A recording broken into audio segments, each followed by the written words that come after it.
सुना बतावत है। हे राजा हो मनवा जब में डोले,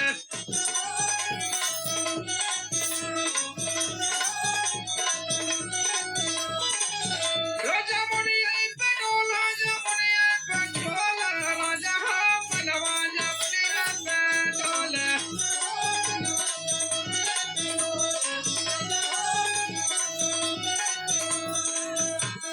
और सुना तोरे के ना हम मन से जो पर चढ़ के तोरे लायल हो। अच्छा सुना बतावत है।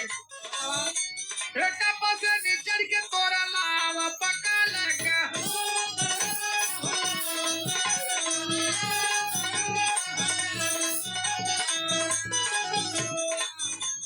भीतरी से जीवा मोरा भाई बड़ा हाल लगा।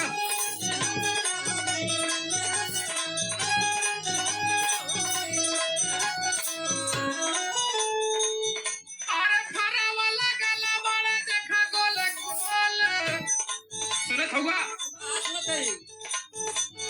फरा वाला गला बड़ा देखा गोल गोल, राजा हो मनवा जमुनिया पे डोले।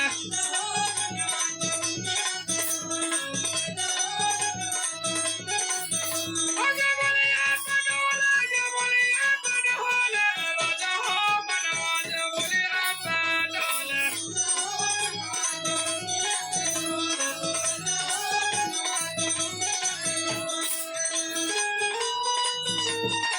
क्या बात है जाओ बाहर निकलिए बा।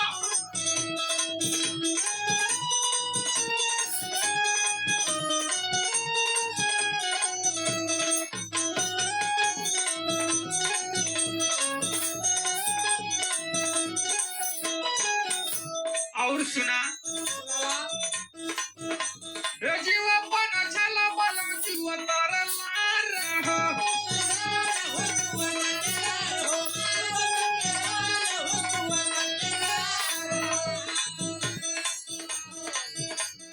और सुनत हुआ।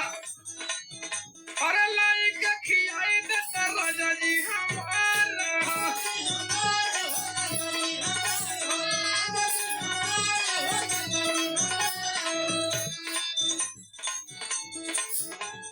खाई हम ओकर के राजा होवे होला,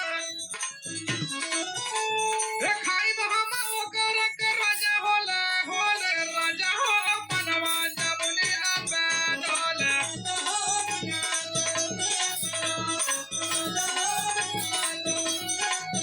ओ जमुनिया पे डोले, जमुनिया पे डोले, राजा हो मनवा जमुनिया पे डोले।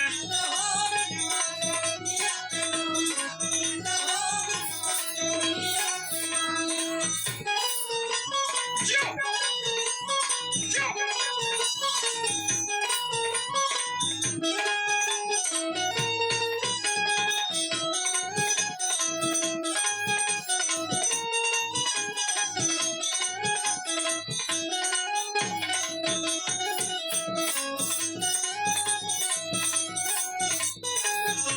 सुना काहे भाटी आवत हुआ हो।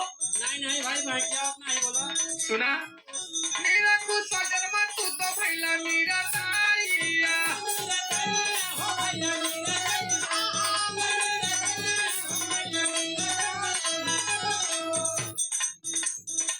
और सुना अगर ना लागे चाहिए ना तो अम्मा से कह के हमारी विदाई करवा दा, हम चला जाओगे नहीं। अरे अच्छा अच्छा सुना